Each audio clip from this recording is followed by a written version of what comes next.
Salut les motards! Il y a 10 ans, BMW avait produit la R90, un roadster vintage produit sur une base de R1200R. 10 ans plus tard, BMW rebaptise et redéfinit sa 90 avec une R1290. Pas mal de choses ont changé.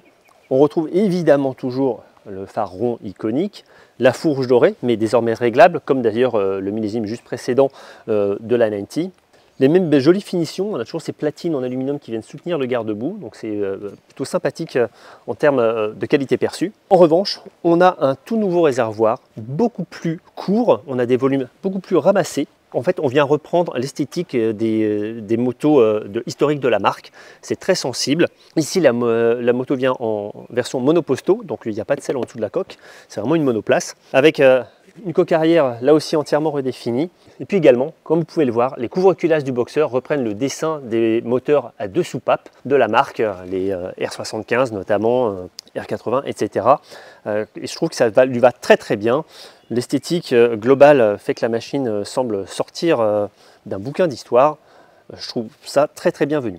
Le nouvel échappement que vous pouvez voir ici qui mime en fait dans son dessin la Krapovic qui équipait la première 90. C'est très bien rendu, ça fait des pipes en cigare qui sont vraiment très chouettes.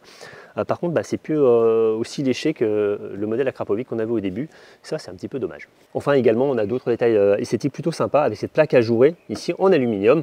En revanche, on perd les platines qu'on avait ici sous la selle et qui permettaient d'ailleurs d'enlever l'arrière de la machine. Voilà, il y a quand même 2-3 petits points qu'on perd en esthétique, c'est un peu dommage. Un tout nouveau cadre en treillis tubulaire acier composé de 3 parties, une frontale, une au milieu et une pour la boucle. Donc tout ça peut être séparé plus rapidement qu'avant. Et surtout, on a un amortisseur qui est monté quasiment à l'horizontale, donc qui vient depuis le bras oscillant et qui est fixé donc sur le cadre principal. Donc ça fait une très grande différence. Pourquoi? Eh bien parce qu'en fait BMW a 2 modèles, la R1290 et la R12 Custom. J'y reviendrai en conclusion.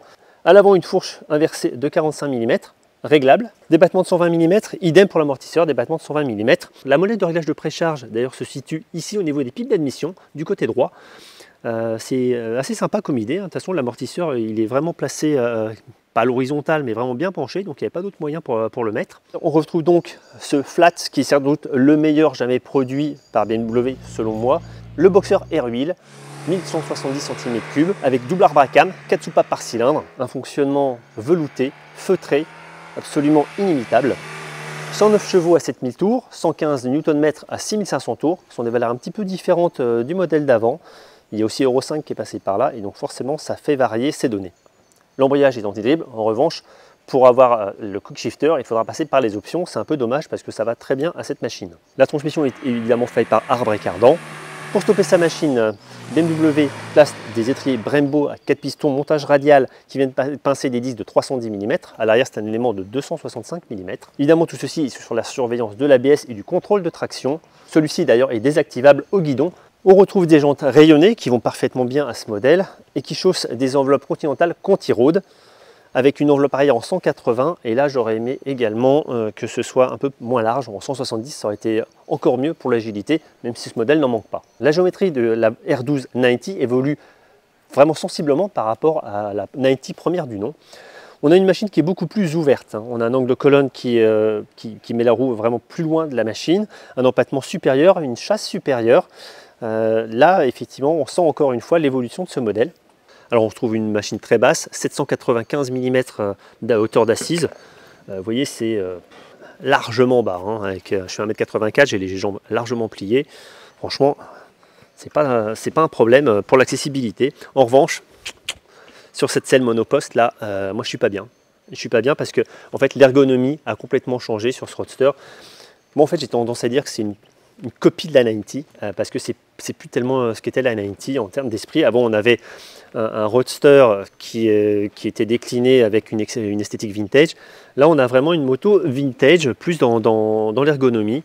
On est placé plus proche du guidon puisqu'on a un réservoir beaucoup plus compact avec un guidon qui revient pas mal sur le pilote et donc moi je trouve qu'on a tendance au bout d'un moment on a le dos qui se courbe et personnellement quand on est grand moi j'aurais préféré avoir un peu plus de recul et surtout être assis un peu plus haut, voilà, comme on était avant en fait avec plus d'appui sur le guidon. Là c'est peut-être plus naturel, mais je trouve ça moins pertinent en termes d'ergonomie. C'est mon avis, chacun sera le sien à ce niveau-là, en fonction aussi de sa morphologie, bien évidemment. Un très bon point quand on est au guidon de cette machine, donc comme c'est beaucoup plus compact en volume, on a l'impression d'être un peu assis sur le moteur et on a vraiment l'impression d'avoir une moto, encore une fois, à l'ancienne. C'est très chouette. Des commodos au standard BMW qui ici en option pilote un tout petit écran TFT très compact. Normalement on a deux compteurs ronds avec des éléments LCD à l'intérieur. Par contre c'est pas très raffiné ça, ces deux éléments là. On avait une machine qui nous suivait qui avait ces deux compteurs. Ça aurait pu être mieux. Moi, je trouve qu'à ce niveau là, bon, alors là on a cet écran TFT, ça fait un petit peu un choc temporel, mais en fait c'est assez sympa, bon pourquoi pas.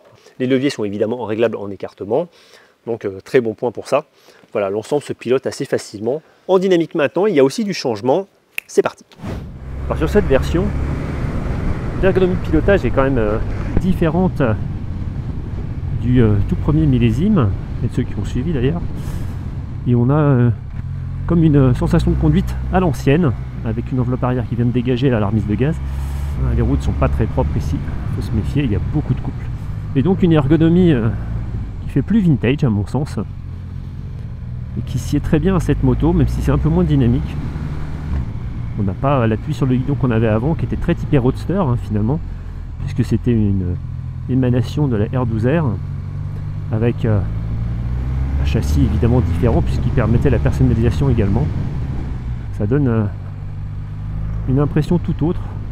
On a l'impression d'être sur un petit rat bike, mais pour le coup très bien fini, très élégant.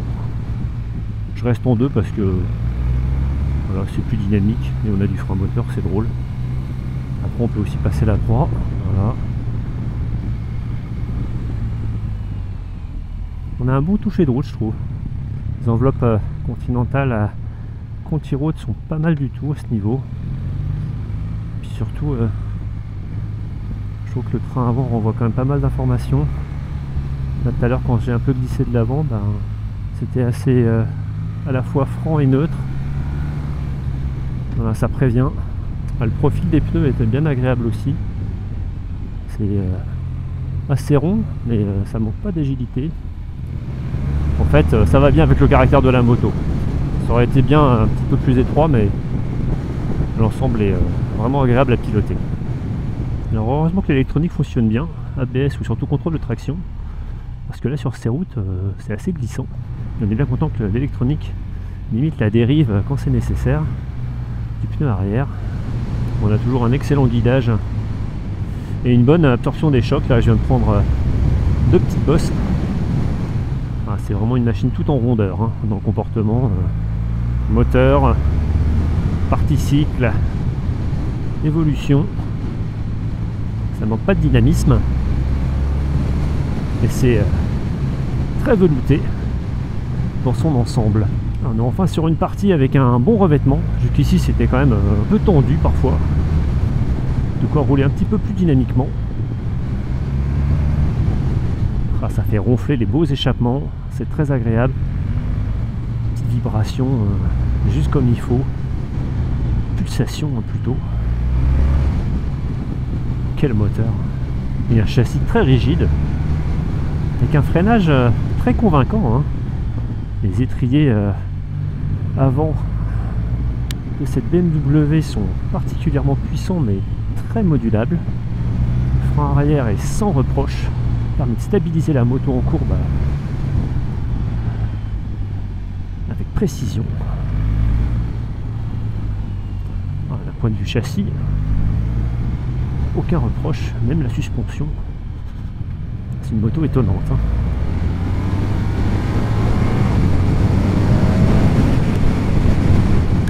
Il y a vraiment de la longe avec ce moteur en plus. Hein. Quand on reste au mi-régime, 4000 tours,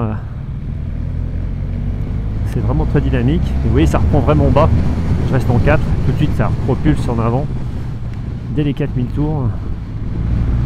Et on manque jamais de couple évidemment. Et même la garde au sol, il en manque pas finalement, ça va. J'adore le bruit de cet engin, ça ronfle.